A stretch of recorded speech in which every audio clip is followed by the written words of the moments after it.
Thank you, Mr. Chair. Thank you for members of the committee. My name is John Black, House District 129, Marshfield, down by Springfield.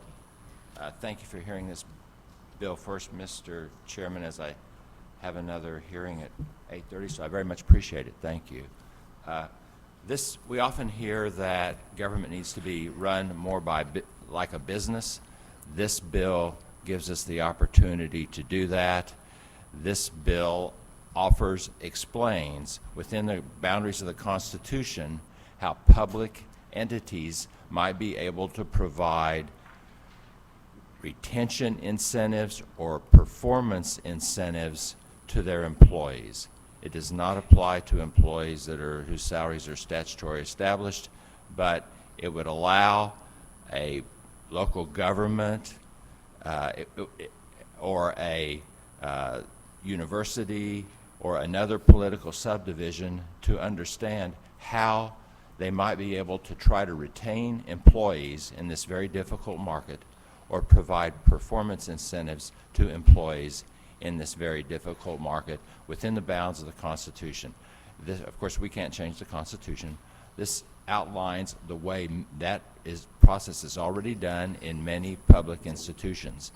And so it's not an unconstitutional bonus.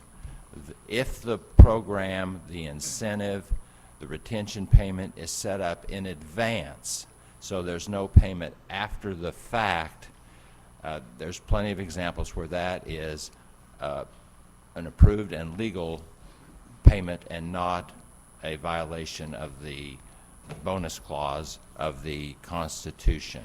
So that is the primary part of the bill, but we also added provisions that make it clear that this is applicable to public schools, and it provides a similar pattern. The proposed incentive or retention payment, if you want to retain a very valuable employee, has to be set up in advance, and then if the employee meets the requirements a year in advance, in fact, then the retention payment or performance payment can be made. It also adds a provision of Representative Lewis's bill for differentiated pay for public school teachers. It allows in hard-to-place schools or hard-to-place specialties that the school board is authorized to put a teacher in one of these hard-to-fill jobs or in a hard-to-fill school at a place on the salary schedule above where they would normally be placed. And with that, I'm happy to try to answer any questions if the committee has any. Questions for the bill sponsor? Seeing none, anybody else testify in support of House Bill 471? Thank you.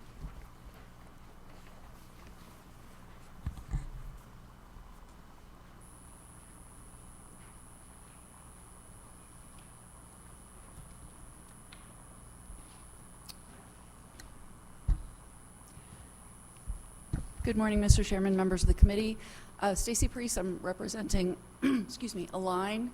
We're testifying in support of House Bill 471, in particular the provision on differentiated pay for teachers.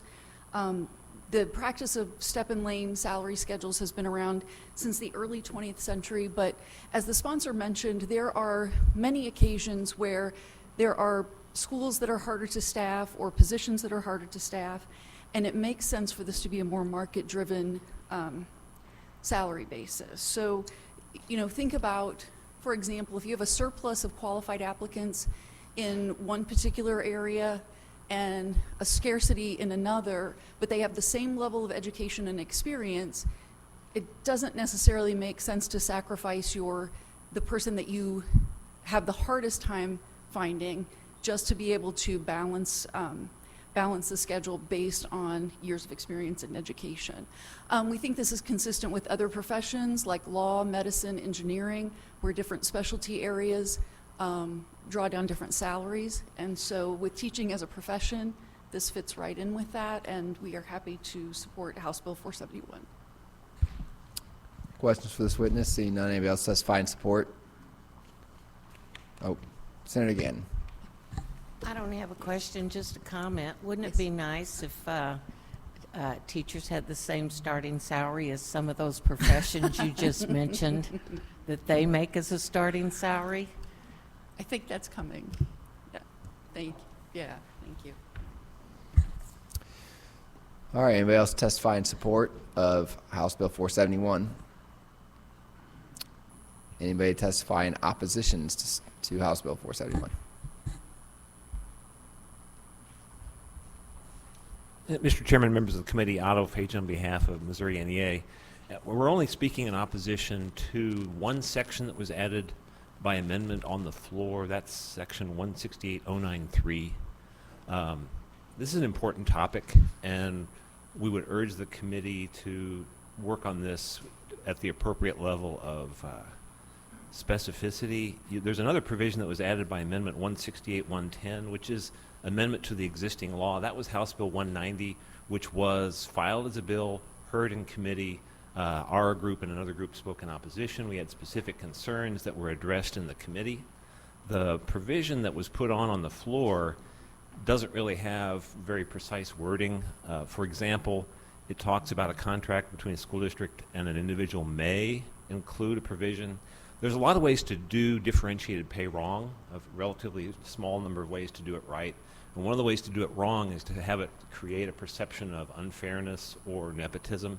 And so there needs to be clarity. If you contrast that with the language in 168110 in this bill, it's much more specific and done kind of in a consistent way with regard to all employees in a particular category.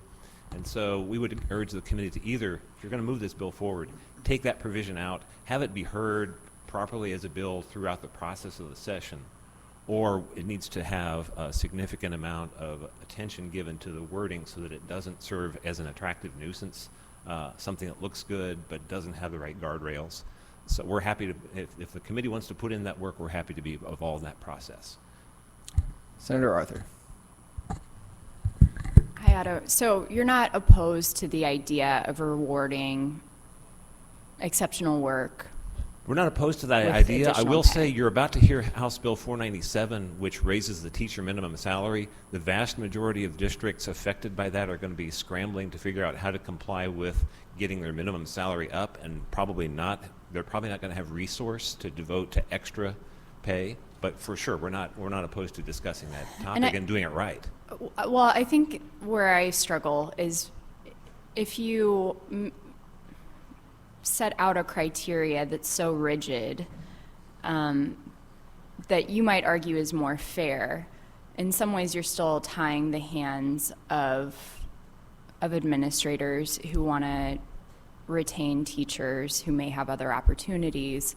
So it's sort of a balance between saying, like, this is the rubric, and if you're not hitting these specific objectives, then you're not going to see a pay increase, versus complete flexibility. Right.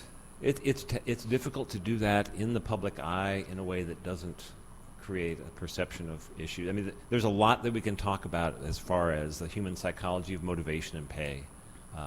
We're just wanting to raise a specific concern that this language really hasn't been worked on to the level of rigor that it needs on this topic. And we would urge you to either put in some serious time working on that, probably offline, or just move the rest of the bill. Okay. I will follow up. Thank you. Yeah. Other questions for this witness? Seeing none, anybody else testify in opposition? House Bill 471.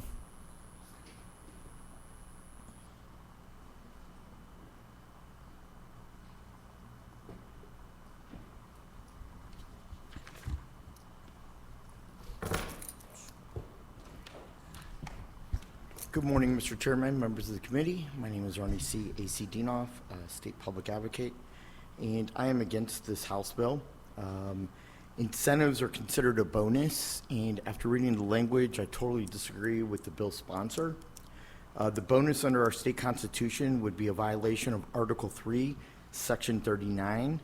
So in order to allow incentives and bonuses, the state legislature would have to pose a question before Missouri voters to consider if they want to change the state constitution or not. This is an abuse of or twisting of terms and and wording, it provides unfair competition in this field. We need to attract school personnel. Over the next decade, we're going to see a huge decline of teachers. This year alone will be a high number of teachers statewide who are retiring from the profession altogether. The schools, state schools for education and private schools that give an education degree just are not attracting those students. This is a local decision of what to consider as a worthy salary of teachers. Additional funding to the state formula is vastly needed by the legislature. We underfund education. We don't value education in our state currently for public education. As a matter of fact, the state legislature, in my opinion, is trying to destroy our 452 school districts and allow other options. You can't have your cake and eat it too. And so we really need to invest in education because that drives our economy, that drives crime, that drives public safety, and it has everything to do with what a community is all about. So if we don't invest in education, shame on the legislature. So additional funding for the state formula is much needed. Local salary control should be left up to the local school boards. Long-term salary increase to pay teachers statewide their true value and worth. We undervalue what teachers are worth and that they take care of our students and teach them valuable life lessons from kindergarten or in some cases early childhood through 12th grade. In the Wentzville School District, they're going to give their certified teachers a 7% pay raise for the 2023-2024 school year. And in my opinion, that's keeping up with economy, that's keeping up with inflation, and I would ask that the state legislature do the same. But to do this through a bonus or incentive process is not the long-term solution. The long-term solution is to raise the state formula, to raise state funding for education, because if you invest in education, we're going to get a better return on investment in terms of sales tax increases, income tax increases, and increases on every category of bringing income to the state of Missouri and all political subdivisions across the state. So I would urge this committee to vote this bill down.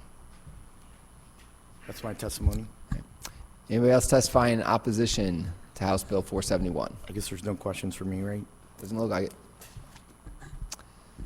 Seeing none. All right, that concludes our anybody for informational purposes only on House Bill 471. Seeing none, that concludes our hearing on House Bill 471. We'll go ahead and establish a quorum. Chairman Koenig. Here. Vice Chair Bratton. Here.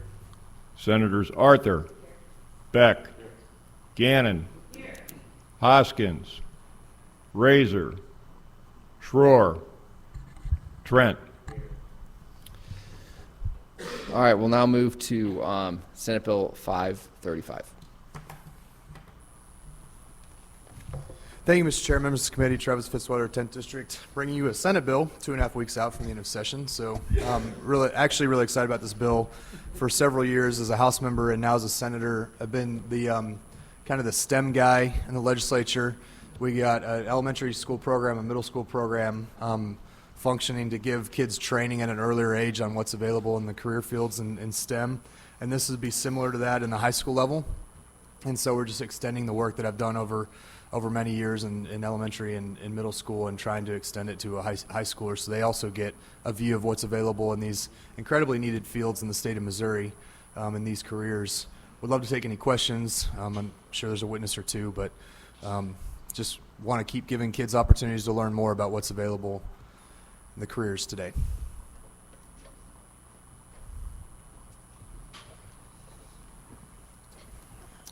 All right, questions for the bill sponsor?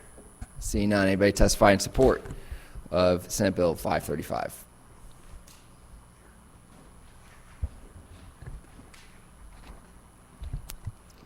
Mr. Chair, members of the committee, Sarah Schlemer here on behalf of Science Coach. Science Coach is a program that we think would be eligible for this grant funding for schools to use. We are a organization that guides kids through a year of authentic research to have exposure to those STEM careers.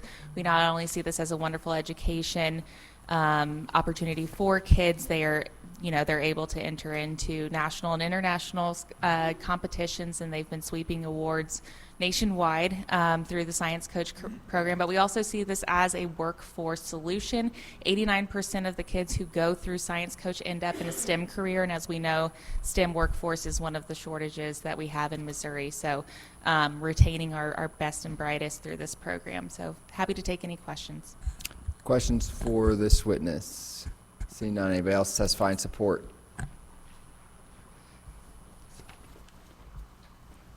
Good morning. Kara Corches on behalf of the Missouri Chamber of Commerce and Industry in support, and we appreciate Senator Fitzwater's leadership on STEM careers and STEM training over the years. Don't want to repeat what Sarah said, but overall we know that we have a dire shortage of professionals with STEM training, specifically I know IT and engineers we are in dire need of. So anything we can do to hopefully encourage kids to learn more and go into those career pathways is a good thing for the state. And for these reasons we're in support and can take any questions. Anybody else or any questions? Seeing none, anybody else testify in support? Mr. Chairman, members of the committee, my name is Kaina Iman on behalf of the Gifted Association of Missouri. We support this legislation. We're always looking for more opportunities for those kiddos, so hope you can support it. Any questions? Seeing none. Anyone else testify in favor? Seeing none. Anyone to testify for oppositional purposes? Please remember to fill out a witness form for each bill that you testify against.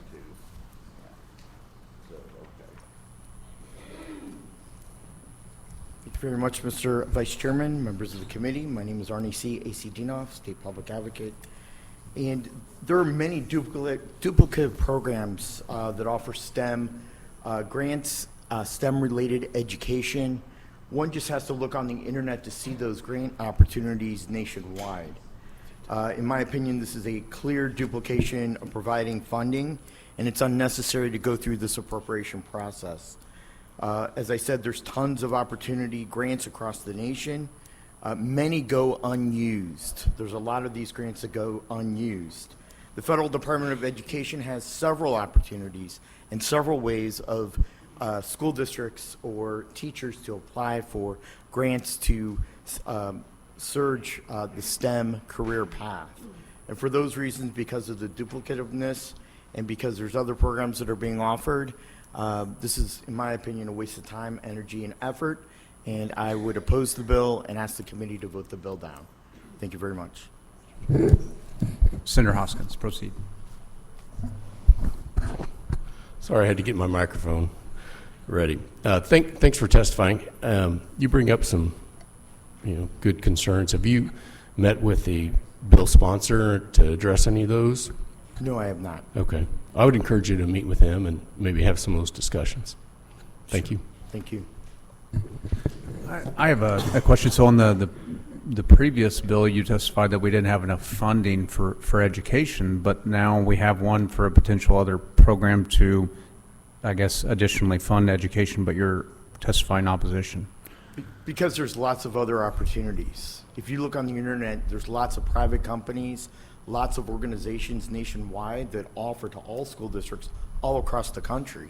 It's just people just aren't educated and aren't taking advantage of those grant opportunities. I mean, U.S. Department of Education offers a number of grants to spur STEM opportunities and get high school students interested in math, science, and technology. There's a lot. You could write your own program and your own curriculum just for looking nationwide. So I guess you're saying that there are resources available, but your previous testimony of the last bill said that there weren't. So there are or there aren't resources available?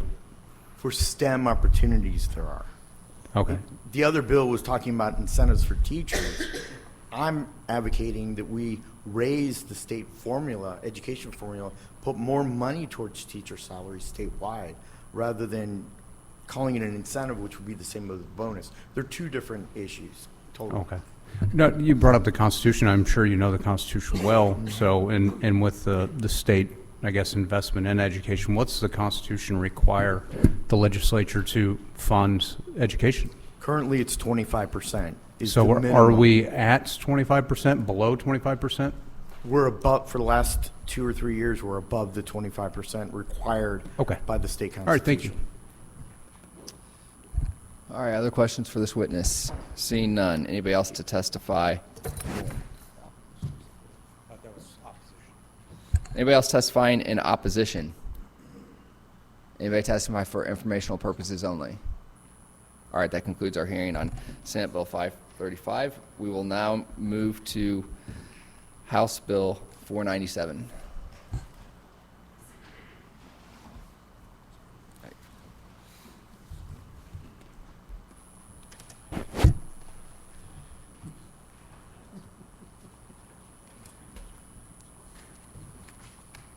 Good morning, members of the Senate Committee and Chairman.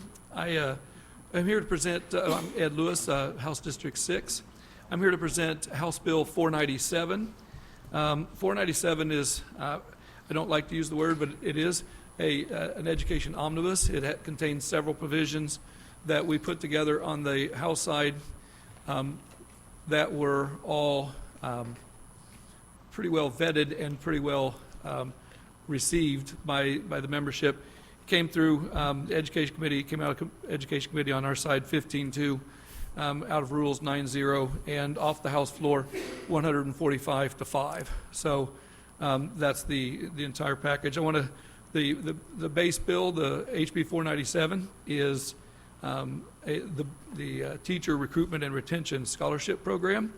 In fact, the start of this was aimed at teacher recruitment and retention. Everything in it at least started out that way. So it modifies the Urban Flight and Rural Need Scholarship Program, and which was a scholarship program that had not been used for several years. It was $1,000, had lots of strings attached, and didn't really fly very well.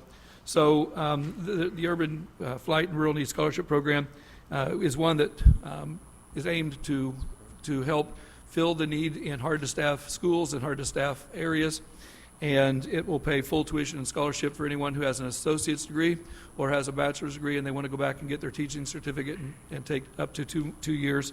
And it's pretty well received. I think it also contains, I forgot, we put on the floor that it would also, as one of those hard-to-staff areas and hard-to-staff schools, would be blind and deaf education as well. If for blind and deaf teachers, that would be, they would automatically be hard to staff because it's always hard to staff those areas as well. So that's the underlying bill. There are several bills that I will quickly try to go through. I don't want to belabor that because I know you have the information there in front of you. It contains House Bill 190, which you just heard in a little bit before, which is the differentiated pay piece, which puts people in on a salary schedule in a hard-to-staff area in a school. If they had an issue, perhaps maybe filling a special ed classes, or maybe they had difficulty filling physics classes or whatever it is, they could identify that. The school board, it's local control, they could identify that and they could put someone in on a salary schedule at a higher level when they hired it in the next year, and it would have to be school board driven. It couldn't be cronies where you could say, well, I'm just going to hire my brother for, I'll put him up on the salary schedule. It would have to be a classification of teachers, all special ed, all math, all physics, that sort of thing. They could identify the hard-to-staff school or hard-to-staff area. HB 495, which you've heard before, is a companion bill that Senator Black carries, and it's you can work 4 years after retirement instead of 2. Raises the 2.55 multiplier. There's a couple of other provisions in there that I know that you've had well vetted and you've seen that before. HB 70 is also in there, which talks about adding designated school personnel to be able to serve as resource officers in schools. I shouldn't say just resource officers, but able to carry a gun and be able to provide safety for a school. HB116 is also in here, which is the bill that's controlling for bleeding control kits in high traffic areas. It's funded through the safety grant that we've put into the budget. It's on the House side. It's also on the Senate side, and the language for the safety grant compensates for that. The HB 809 is a bill that you've heard a couple of times, which changes makes a finance course. Representative O'Donnell is carrying that bill. And it's a half credit course. It's already in, the State Department of Education already agrees that we already has this. He wants to update the requirements for that. There's a couple other things that are in here that weren't necessarily teacher recruitment or retention. The HB 233 requires cursive being taught in school districts. HB 914 is in here. It has the St. Louis and Kansas City school districts being able to fill their vacancies on their school boards the same way every other school board does, which is if they have an absence on the school board during a term, they can appoint until the next election. It had to call a special election. It cost about $500,000 for a special election to fill a vacancy for a year, and that was just something they did not want to continue to do. And I think both entities are in favor of that, both the St. Louis and Kansas City school districts. There's a piece of language in there that eliminates the teacher exam for teacher prep programs, because it's basically something that's just not needed anymore. Sometimes the people have gone to school for 2 to 3 years before they go into the teacher prep program, and then they have to take an exam having gone through 2 to 3 years of college, and that seems kind of pointless. The last two bills are very big bills and fairly important bills. HB 433 is the teacher education, the teacher base pay, which the governor obviously put the teacher kind of by fiat in the budget. Declared that $38,000 would be the minimum teacher salary in the state of Missouri, and then created a grant fund to do that at 70-30 state versus LEA. Problem with that, of course, is for one, it goes for 1 year, and that doesn't provide any continuity for the school districts. For the other thing, it puts the minimum baseline teacher salary at 38, but in statute, the minimum baseline master's plus 10-year salary is set at $33,000. So that the baseline teacher salary for a bachelor's is $5,000 higher than the minimum baseline teacher with a master's plus 10 years of experience. So that kind of needs to be fixed. It's something that we just need to address it, get it done, and get it off of the docket, and not talk about it again to get this finished. That's my opinion. I understand that the school districts say, hey, we got to make sure that we have the money that's going to pay for that. That's the reason that HB 529 is on here, and HB 529 addresses the money piece, the monetary piece, by removing the cap on the SAT, the statewide adequacy target, part of the foundation formula. It takes the cap off. It's right now set at 5%. It was frozen there several years ago. Because of that, we know that the salary schedule has actually decreased, or the amount of money coming from the foundation formula is drifted down over the last 4 or 5 years. The funding is almost completely flat. This would take the cap off and allow it to grow from 5% to 6%, and 6% to 7%, 7% to 8%, 8% to 9% over a course of 9 years. So in 2032 would be when the cap would go back on at 9%. That would essentially, according to DESE's numbers, allow about $30 million to flow into the foundation formula per year. That will make up the difference for the majority of the public schools to compensate their teachers with the change in the baseline teacher salary schedule program. It would make up for that, and it would compensate that for all districts except for those small hold harmless schools. And there is a little thing that I think you probably should address that in some way or another. that's the package that we put together. Like I said, 145 to 5 out of the House floor. But I'd be glad to entertain any questions or answer any questions you have. Questions for the bill sponsor? Seeing none, anybody testify in support?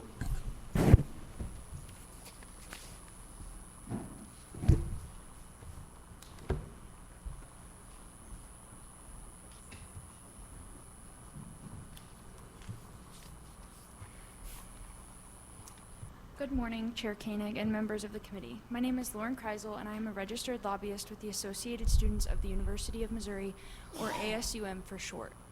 ASUM is a nonpartisan student advocacy organization that represents the 75,000 plus students in the University of Missouri system. I am currently a junior at the University of Missouri, Kansas City, studying political science on the pre-law track. ASUM is in support of House Bill 497 for a variety of reasons. This bill, which renames the Urban Flight and Rural Needs Scholarship Program, pertains to an important and vital scholarship that is used widely across the UM system. This bill not only changes the name of the scholarship program, but makes a provision to increase the number of scholarships that are given to qualifying students. Many students rely on this scholarship program to pursue their teaching degrees debt-free.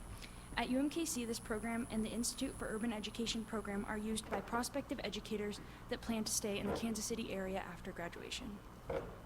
In our 2022 survey of the UM system student body, 48% of students reported feeling somewhat or completely financially insecure. Additionally, 33% of students have considered taking a break or leaving higher education altogether due to the rising costs of tuition. Even among those who continue with their degree, 29% of students do not feel capable of repaying their loans after graduation. This bill hopes to ensure that Missouri does not lose future teachers because of crippling student loan debt. 12,498 of the public school teachers in our state are graduates of a UM system university. Personally, I have many friends, peers, and sorority sisters who will graduate debt-free because of programs such as these. For the reasons stated above, ASUM stands in support of House Bill 497. ASUM would like to extend its gratitude to the committee for holding a Senate hearing on this bill, and if you have any questions, I would be happy to answer them. Questions for this witness? Seeing none, anybody can I get a show of hands of who wants to testify on this bill? All right, we do have another bill after this, so please not repeat yourself. And next witness in favor, come forward.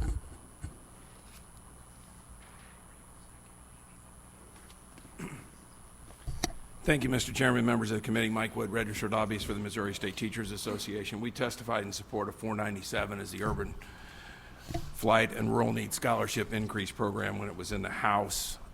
So we do support the underlying bill. There are other provisions that I'll try to go through quickly that we had a position on as the original bill came through. We're in support of the wrap back notification bill that was added as well. The bill, House Bill 483, the Extended Learning Opportunities Act, we have issues with that. We think school districts are already doing apprenticeships, internships, jobs shadowing, and could have an opportunity where issues arise, especially when the EOCs in certain classes could be, a student could take something outside the classroom that would take the place of something where an EOC is, and they would not get that covered as well. The minimum teacher salary, obviously we're supportive of raising the minimum teacher salaries.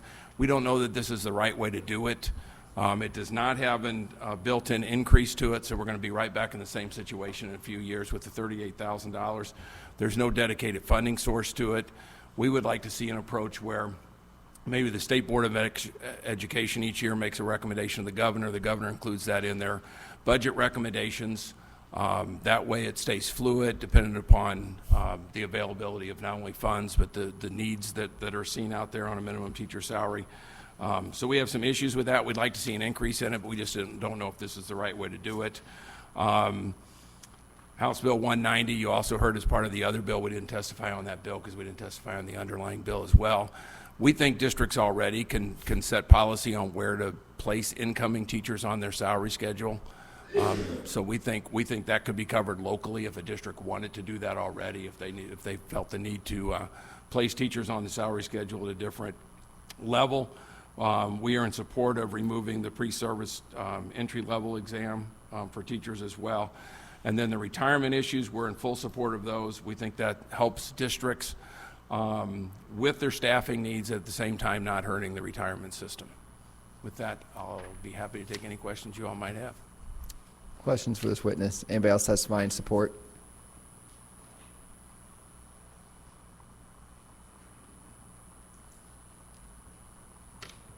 Good morning. Maria Walden with Missouri Retired Teachers Association, and we are in support of this bill, in particular the retirement provisions of 2.55 and the critical shortage. We believe it'll help on retaining some quality teachers in the classroom until we can deal with the teacher shortage that we're seeing in the state.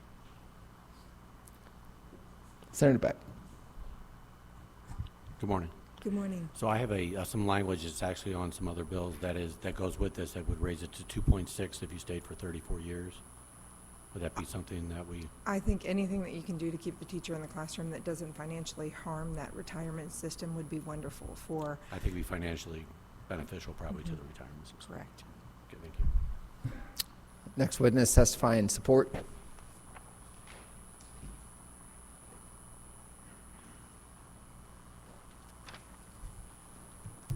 Mr. Chairman, members of the committee, Otto Fajan on behalf of Missouri NEA. Just real quickly, there were several of the provisions of this omnibus bill that we also supported. The original bill itself, the teacher recruitment scholarships language is something we support. All the provisions in the school retirement from 496, the background checks from Representative Copeland, House Bill 669, the revisions on state adequacy target, and also the teacher program entry exams. I'm happy to answer any questions.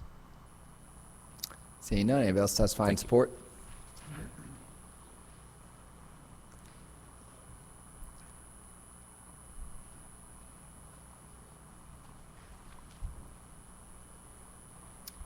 Good morning, Mr. Chair, members of the committee. Stacy Priest representing Aligned. We're in support of House Bill 497. We'll start with particularly the Urban Flight Rural Needs Scholarship, the underlying bill, and then the differentiated pay, which I mentioned earlier. One thing I mentioned in our testimony for House Bill 497 is that DESE's most recent equity indicators dashboard shows that students in high poverty districts are more than twice as likely to be taught by an less experienced, unqualified, out of field, or less effective teachers at higher rates. So that is definitely a strategy that we would support. The differentiated pay, as I mentioned before, the retirement, we just think it's going to take a multi-pronged approach to get effective teachers in front of all of our students, and so we're happy to support this bill. Next witness testify in support.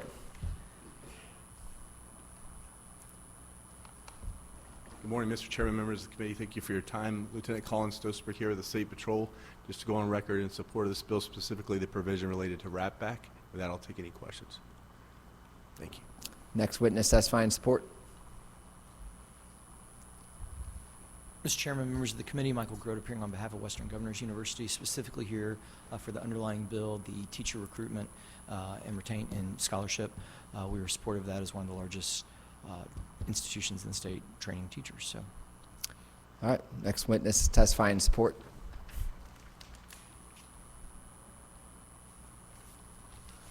Good morning, Margie Van Dieven, Commissioner of Education. Just wanted to quickly state that teachers remain the #1 school level factor for our students' success. Therefore, the State Board of Education's primary focus really has been on these recruitment and retention issues. There are a number of issues, sections in this bill that help address that. I'm going to speak primarily to two.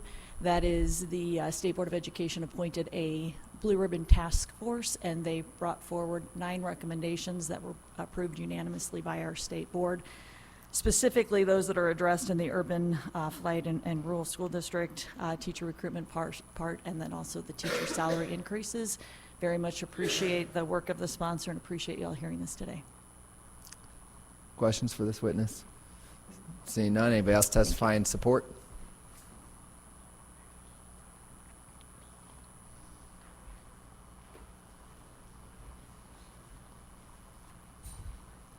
Good morning, Mr. Chairman, members of the committee. Paul Wagner representing the Council on Public Higher Education. We're just wanted to go on record specifically in support of the provisions removing the entrance exam requirement for our teacher prep candidates.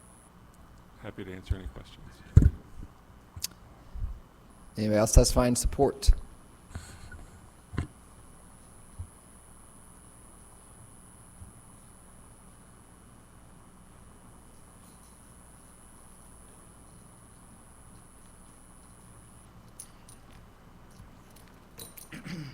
very much, Mr. Chairman, members of the committee. My name is Arnie C. AC Dinoff, and I'd like to testify in favor of the bill. It's kind of tough now because this bill's been loaded up, but it has more good than it has bad. I was in favor of the bill in the House of its original form and testified in favor of that bill, but now it has many ramifications. And so I would like to see, there's a lot of moving parts to this bill, and amendments are in order and need to be made. For example, the safety grant. And what is the point of the safety grant for public schools? Most of school violations, they fail to report school violence and school assaults to the state hotline and to the Missouri Department of Elementary and Secondary Education. And do you want to know why? Because they handle it internally. And it all has to do with the almighty dollar. You suspend a student for 10 days or more, and guess what? You're not going to get that daily attendance rate. So in terms of the safety grant, I really don't see the point, and I would ask that an amendment to cut that out because school districts aren't currently following the Safe Schools Act. When it comes to teacher recruitment and retention, those parts I'm in favor of. I'm in favor of the teacher pay, but we need to put more money into education and investment. This is a local issue along with the state constitutional obligation. When it comes to the blind and deaf schools, those are run by the Department of Elementary and Secondary Education. They're fully funded in terms of those schools. Those schools have, I know in O'Fallon there's a school, and they don't have, I don't believe, a teacher shortage in that area of expertise. The bill is unfair to urban and suburban school districts. We talk about flight to rural and farming communities, but we forget about urban and suburban school districts.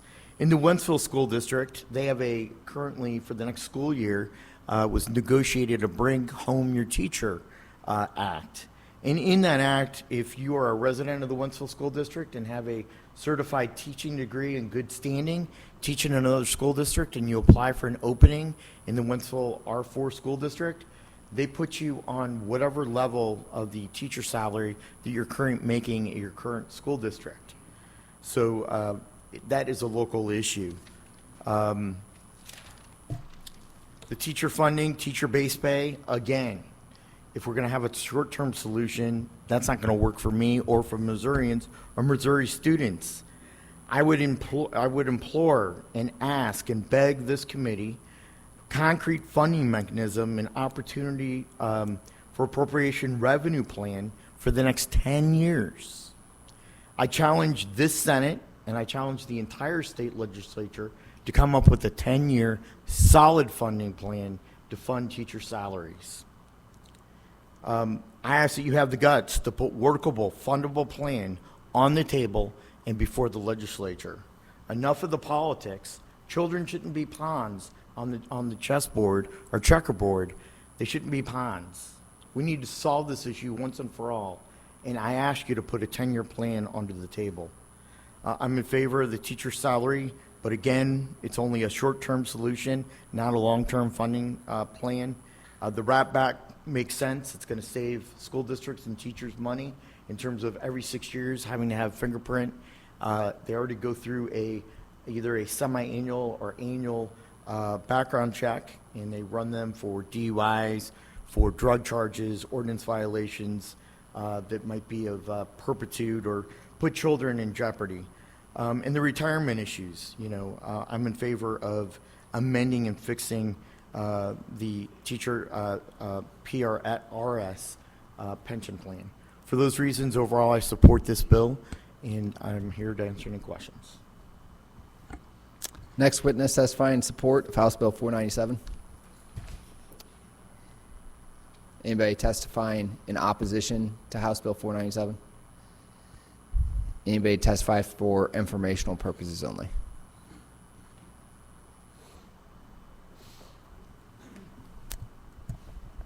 Thank you, Mr. Chairman, members of the committee. Mike Lodewigan on behalf of the Missouri Council of School Administrators. I did want to point out one piece regarding the minimum teacher salary statutory changes. I think everyone in this room there's been a lot of discussion amongst folks behind me, amongst the legislature, on how we can increase teacher pay, and I think it's an important one to have. But I want to make sure that we are operating with all of the information necessary in order to make the statutory change to mandate the increase from $25,000 to $38,000. And this is a discussion more about pay-fors. I think it's a flaw in thinking to believe that the changes to the formula that are made within the context of this bill, which in and of themselves are phased in over a 10-year period, to think that that is going to somehow offset the cost to a number of districts that currently that have no chance of ever seeing any additional revenue as a result of those formula changes.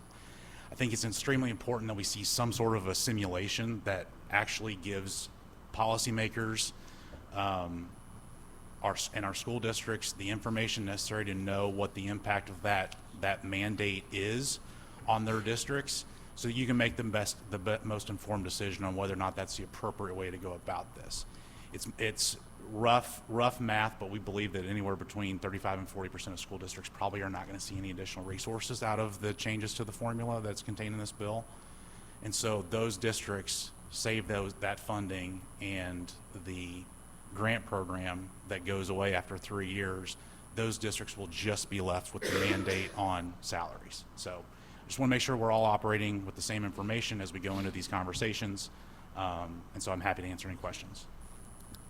Senator Hoskins. Thank you, Mr. Chairman. Inquiry.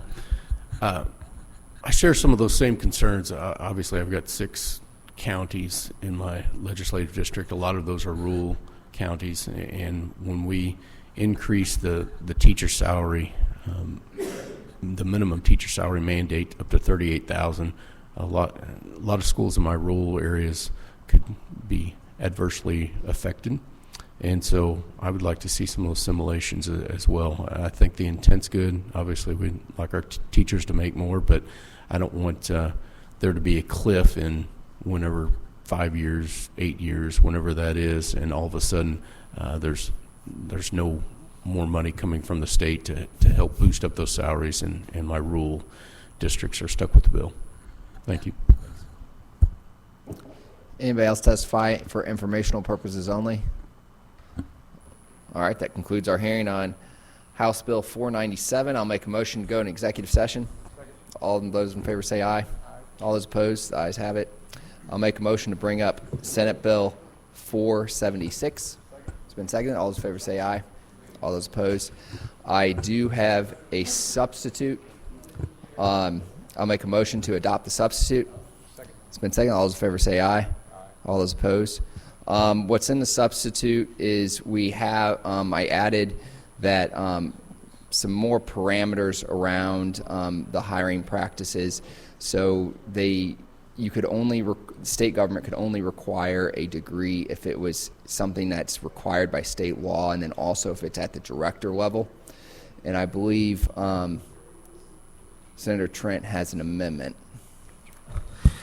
Yes, I do have an amendment, Mr. Chairman. I would like to offer. What it would do is it would strike Section 4 on page 3, which I believe kind of undermines what we're trying to do here. The whole point of this is that we want to allow agencies and encourage them to hire individuals who have experience in lieu of professional degrees when that professional degree is not, strictly speaking, necessary for the execution of that job. And I believe that the language that's in there right now would sort of provide too big of a loophole where you could say, well, this person has 6 years of experience, this other person has a master's degree. Master's degree isn't needed, but we'll prefer that over the 6 years of direct experience. Now, of course, there are other parts of the bill that allows the agencies to require a degree if, in fact, they determine that there is a clear demonstration that the duties of that position require a degree. So I think that is a sufficient caveat to give the agencies the flexibility that they need. And so I would ask for the adoption of the amendment. All right, so the motion has been made to adopt amendment number 1. I support the amendment. Discussion on the amendment? Senator Arthur. Just clarifying, you intend to take out 7 years of direct experience for a professional degree? Is that the? Yeah, it removes just section 4. Yeah, All remove of all of section section 4. Oh, Yeah. got it. Okay. Yep. Mhm. Further discussion? All right, the motion is made to adopt amendment number 1. All those in favor say aye. Aye. All those opposed? The ayes have it. Further discussion on the substitute? I'll make a motion to adopt a new, roll the amendments into a new substitute and adopt it. All those in favor say aye. Aye. All those opposed? The ayes have it. And now I'll make a motion to pass Senate Committee substitute for Senate Bill 476. It's been seconded. Chairman Koenig. Aye. Vice Chair Bratton. Aye. Senators Arthur. Beck. Gannon. Hoskins. Aye. Razor. Schroer. Aye. Trent. All right, you've passed Senate Committee substitute for Senate Bill 476. I'll make a motion to go out of executive session. All those in favor say aye. Aye. All those opposed? The ayes have it. Now we'll go to House Committee substitute for House Bill 715.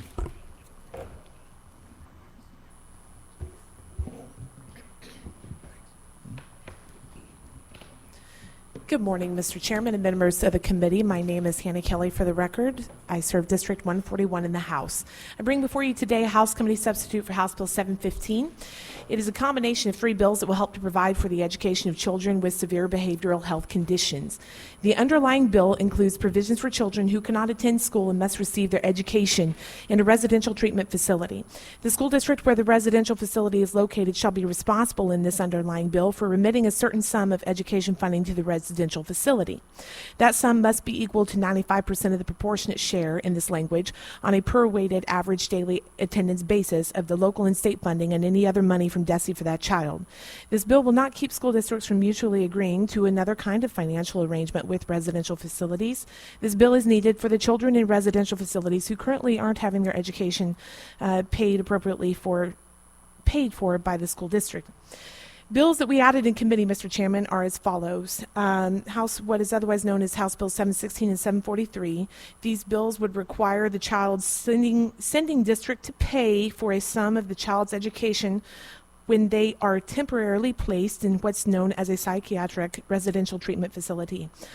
The alphabet soup, as I like to refer to it, is also PRTF, or when they're admitted to an acute hospital under a physician's order. I would also add, for the benefit of the committee, that there is some language that's being worked on by Senator Beck and others, and I fully support the language that's being worked on and appreciate the work that is ongoing there, and would appreciate the opportunity to present it to all the members of committee before end of day for consideration before a vote. A hopeful vote. Thank you, Mr. Chairman. I just want to thank you, Representative, for working on this. I know it's kind of been a difficult issue up and down, but I think we're at a place where everybody can be in agreement that it's good. It's good for kids. It's good for school districts, and it'll work out well. So. Thank you very much. Further discussion for the bill sponsor? Seeing none. Anybody testify in support of House Bill 715? Chairman, David Wynn here on behalf of Children's Home. I wanted to go on record in support of the language. Thank the sponsor, the committee, and Senator Beck for all their work on this. It's been a little time that's gone by. Be happy to answer any questions.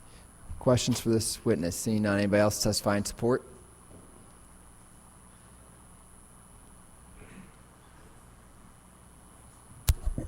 Thank you, Mr. Chairman. David Willis, registered lobbyist here on behalf of KVC Missouri. We're a child welfare advocacy organization that does everything from foster care placement all the way through residential treatment and acute hospital. Here to testify in support of this bill. Also want to reiterate everything Mr. Winton said. Appreciate the work, Senator Beck, Representative Kelly, working hard to come to language everybody could agree to here. Thank you. All right. Anybody else testify in support? Anybody testify in opposition?